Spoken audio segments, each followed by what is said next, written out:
ඔයාගේ පෝස මේ දවස් ටිකේ අමුතු විදියට හැසිරෙනවා නම් ඒක නොසලකා හරින්න එපා කියලා. ඔව් අපි සාමාන්‍යයෙන් පෝස දිහා බලන්නේ හොරතල් ලස්සන සතු විදියට විතරයි.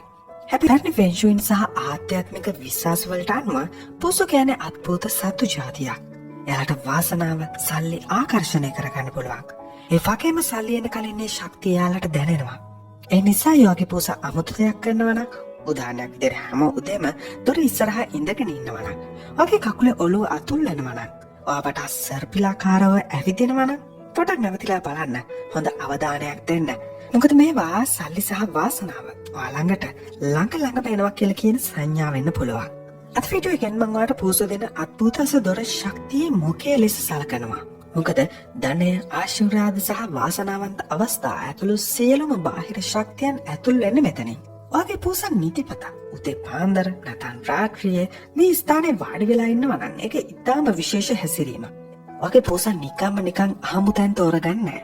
එයාලා ඔයාගේ නිවසට ලං වෙන ධනාත්මක ශක්ති ප්‍රවාහය අඳුර ගන්නවා. ලෝකෙ අවදි වෙන පටන් ගනිද්දි නම් ශක්තියක් ඇති වෙන උදේ පාන්දර වෙලාවක එයාලා එතන ඉන්න තෝරගන්නවා නම් ඒකෙන් කියවෙන්නේ ඔයාගේ ගෙදරට ප්‍රබල සහ පිරිසුදු ධනාත්මක විශ්ව ශක්තියක් ඇතුල් වෙනවා කියන කාරණාව.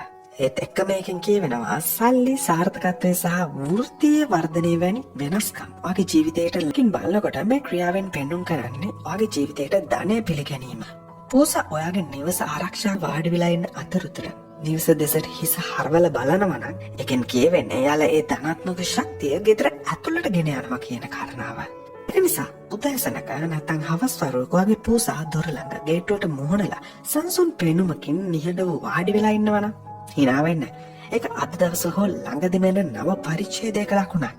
මුදල් වෘත්තීය සහ සමස්ත වාසනාවටම පුදුම ආශිර්වාද ගෙන එන බවට ලකුණක්.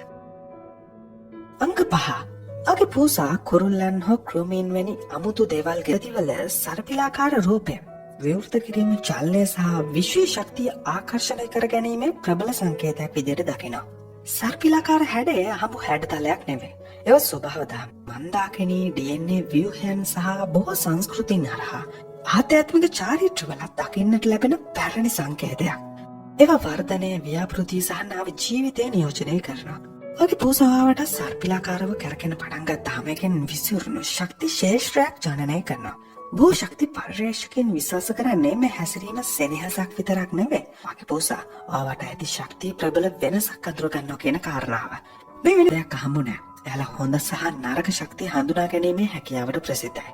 පෝසෝලෝකේ මිනිස්සු දකින විදිහ නෙවෙයි දකින්නේ. එයාලා අපිට නොපෙනෙන කම මිනිස්සු කලාතුරකින් අවධානය යොමු කරන තැනක් නෑ. ඒක ශක්තිය උණුසුම් ස්ථානයක් වෙන්න පුළුවන්. ඔයාගේ ජීවිත වෙන පරිසරයකට හිතකට ශක්තිය පැමිණෙනවා කියන ලකුණක්. සමහර අය එයාලගේ අත්දැකීම් වලින්ම කියලා තියෙනවා. එයාලගේ පෝස මේ අමුතු හැසිරීම පෙන්වුවාට පස්සේ හොඳ දේවල් සිද්ධ වෙන්න පටන් ගත්තා කියලා. රැකියා දියුණුව, අනපේක්ෂිත මුදල්, සාර්ථක ව්‍යාපාර ගනුදෙනු, නැත්නම් ජීවිතේ කැපිපෙන පහසුවක් සහ ප්‍රවාහයක් ඇති වුණා කියලා. හැබැයි මතක තියාගන්න. මේක මොකෙක් හරි සතෙක් සර්පෙක් දැකලා ඒක අඟවන්න කෑ ගහනවත් දන්නෙත් නෑ. අන්න ඒ නිසා එයාගේ හඬට හැවුම්කන් දෙන්න කියලා කිව්වේ මම. ඉතින් ඔයාගේ පෝස ආදේශයෙන් නිහඬ වෙලා යම් කිසි කොනක් තියා බලාගෙන මෘදුව කෑ ගහනවා නම් කලබල වෙන්න එපා. ඒක නිරීක්ෂණය කරන්න. ඒ මොහොතට ඉඩ දෙන්න. ඒක මොන වගේ තත්ත්වයක්ද කියලා තේරුම් ගන්න බලන්න. එහෙනම් තාත් මේ වගේ වීඩියෝ එකකින් මුණ ගැහෙනකම් ඔයාට සුබ දවසක්.